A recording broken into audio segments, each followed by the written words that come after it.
Career घडवण्यासाठी कौशल्यांचा विकास करण्याशिवाय पर्याय नाही। पण कोणकोणत्या कौशल्यांवर लक्ष केंद्रित केलं पाहिजे याबाबत अनेकांचा गोंधळ उडतो।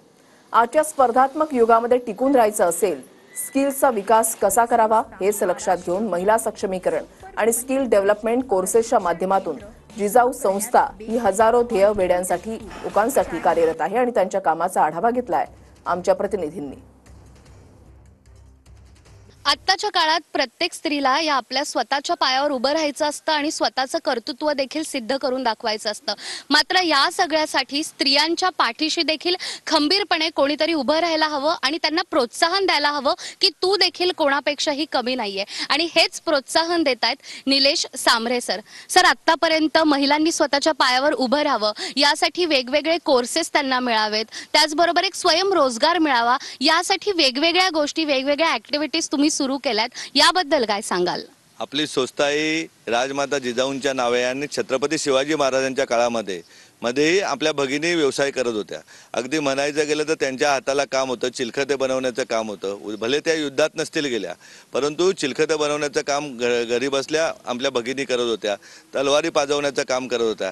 त्याप्रमाणे आताच्या काळामध्ये कोकणच्या 5 जिल्ह्यामधील आमच्या ताईच्या हाताला काम देण्याचं काम जिजाऊ करते।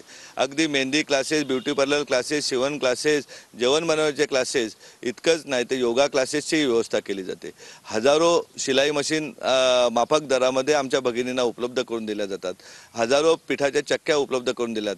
ज्याप्रमाणे परप्रांतीय बांधव हातगाडीवरती केळी फळं विकतो, त्याप्रमाणे आपल्या खेड्यापाड्यातील आमच्या भगिनी वडापावपासून केळी विकण्यापासून फ्रूट विकण्यापासून अगदी सुकी मच्छी विकण्यापर्यंत व्यवसाय करत आहेत। एवढंच नाही तर अगरबत्ती बनवणे, शॅम्पू बनवणे, महिलांचे जे वेगवेगळे सौंदर्य प्रसाधन असतात ते बनवण्याचं ट्रेनिंग दिलं जातं आणि त्याच्यामधूनही हजारो आमच्या भगिनी आज रोजगार उपलब्ध करत आहेत। अगदी ठाण्यासारख्या शहरामध्ये, कल्याणसारख्या शहरामध्येही मोठ्या प्रमाणामध्ये भगिनींना रोजगाराचं काम दिलं जातं। तर अगदी जव्हार मोखाड्यातील ताईला शेतीमार्फत का नाही पण तिला रोजगार उपलब्ध करून दिला जातो। अगदीच अनेक वेळेला आपण बघतो की घरची परिस्थिती असेल किंवा शिक्षण झालेलं नसेल, यामुळे त्या स्त्रीला घराच्या बाहेर जाऊन जॉब करता येत नाही किंवा पैसे कमवता येत नाही। तर अशा स्त्रियांच्या बाबतीत खास करून ग्रामीण भागाचा आपण विचार केला तर त्यांना तुम्ही कसं सहाय्य करता?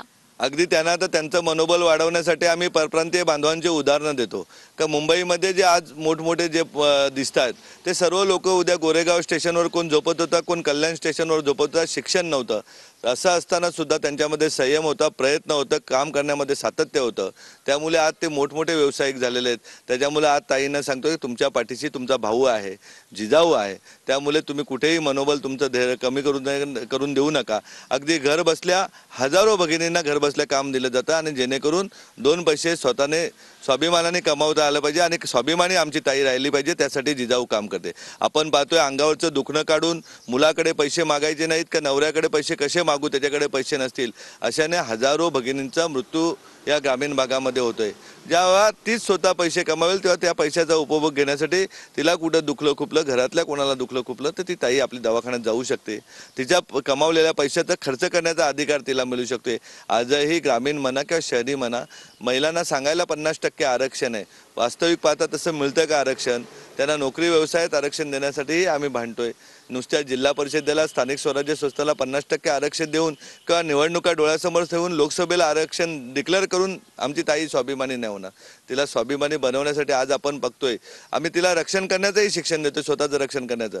बदलापूर सारखी घटना म्हणा किंवा काल परवाच्या मेळाव्यामध्ये आम्ही ताईंना सांगितलं का ज्या कायद्याच्या पळवाटा घेऊन गुन्हेगार सुटतात, उद्याला एखाद्या ताईवरती किंवा एखाद्या छोट्या बच्चीवरती जर बलात्कार झाला तर तुम्ही कायदा हातात घ्या, तुम्हाला त्याच कायद्याच्या पळवाट्यातून आम्ही बाहेर काढू। अगदीच।